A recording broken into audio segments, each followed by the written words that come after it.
अस्सलामु अलैकुम। जानते हो, अल्लाह पर तवक्कुल के बाद होने वाले मौजज़ा यकीनन होते हैं। मौजज़े वक़ूअ पज़ीर होते हैं जब तुम मुसलसल आसानी की दुआ मांगते हो। तुम्हें क्या लगता है अल्लाह जवाब नहीं देता? अरे जब जब तुम दुआ मांगते हो, अल्लाह तब तब कहीं किसी के दिल को नरम कर रहा होता है, कहीं किसी के ज़हन में कोई ख्याल डाल रहा होता है, गर्ज़ तुम्हारे लिए असबाब बना रहा होता है। बस तवक्कल की राह पर चलते रहो, क्योंकि ये राह बहुत खूबसूरत है, क्योंकि उसमें तुम्हारे साथ तुम्हारा रब है। तुम अपनी मर्जी से अल्लाह की जानिब नहीं जाते हो, बल्कि जब उसे तुम पर बेहद प्यार आता है, तब वो ऐसे हालात पैदा कर देता है कि तुम उसकी जानिब खींचे चले जाते हो।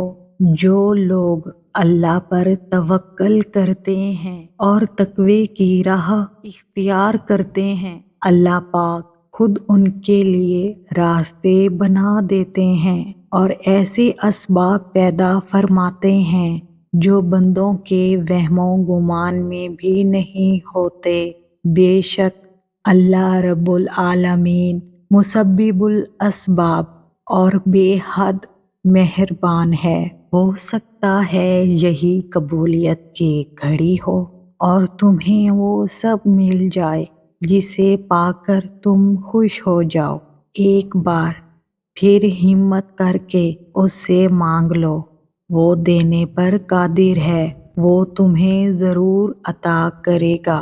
जब तुम सब्र करोगे ना, तो रास्ते खुद तुम्हारा रब बनाएगा। उसने कहा है ना, वो सब्र करने वालों के साथ है। तो जब रब साथ है, तो उससे ज़्यादा खुशी की बात, हौसले की बात तुम्हारे लिए क्या हो सकती है भला। जिंदगी में एक मरहला ऐसा भी आता है जब इंसान खामोश हो जाता है, फिर सिर्फ एक ही ताल्लुक बचता है, अल्लाह ताला और इंसान का। अलिफ से अल्लाह और अलिफ से ही इंसान बनता है, मगर अफसोस कि हम इस ताल्लुक को पहचानने में बहुत देर कर देते हैं और फिर इस मरहले में हम हर चीज़ से लाताल्लुक हो जाते हैं। फिर अगर कहीं खामोशी टूटती है, तो वो सिर्फ अल्लाह के सामने टूटती है। सजदे में झुका हुआ सर होता है और आंसुओं से लिपटी हुई आंखें, और अल्लाह को अपने बंदे की ये अदा बहुत पसंद है। अल्लाह और उसके बंदे के दरमियान कोई भी बात छुपी हुई नहीं रह जाती।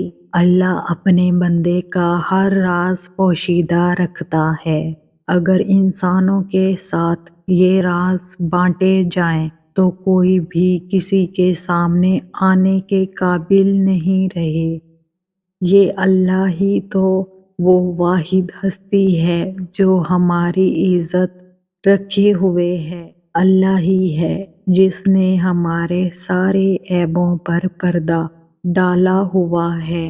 तुम्हारी मुश्किलात चाहे आसमान जितनी बड़ी ही क्यों ना हो, अगर तुम्हारा यकीन अल्लाह पर है ना, तो कोई तुम्हें हरा नहीं सकता।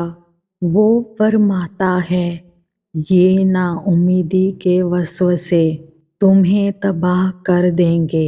मैंने ना तुम्हें तन्हा छोड़ा है और ना मैं तुमसे बेजार हूँ।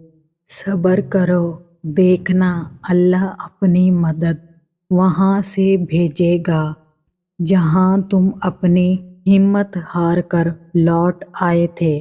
तुम्हारी मुखलिस दिल से निकली हुई दुआएं तो कब की कबूल हो चुकी हैं, बस उनका सामना बाकी है। اور دعائیں بے وجہ تو نہیں ہوتی نا، یہ جو تم ٹوٹ کر بکھرے ہو اس کے بعد معجزہ ہونا تو لازم ہے۔ اور پتہ ہے اللہ تعالیٰ فرماتے ہیں میرے بندے مت ہو پریشان، میں ان بند دروازوں پر خیر لانے سے پہلے مصیبتوں سے گزارتا ہوں، لیکن میں جلد تمہیں خوشخبری سناؤں گا۔ اللہ جس کے ساتھ ہو اس کا رنج و غم سے کیا واسطہ، غم تو اس کے لیے ہیں جو اللہ کا ساتھ چھوڑ بیٹھتا ہے۔ نہ ہو مایوس اپنے نصیب سے تمہارا مقدر تو اس نے اپنے کن سے سنوارنا ہے۔ اللہ تم پر اپنی رضا کے راستے تب بند کرتا ہے جب وہ چاہتا ہے کہ تم اس کے راستے پر دوڑے چلے آؤ۔ وہ تمہاری دعائیں اس لیے اپنے پاس سنبھال لیتا ہے تاکہ تم اپنی التجا لے کر بار بار اس کے روبرو ہو جاؤ۔ وہ اگر آزمائش دیتا ہے تو تمہیں اس پر پورا اترنے کی ہمت بھی دیتا ہے، وہ کبھی بھی تمہیں نا امید نہیں ہونے دیتا۔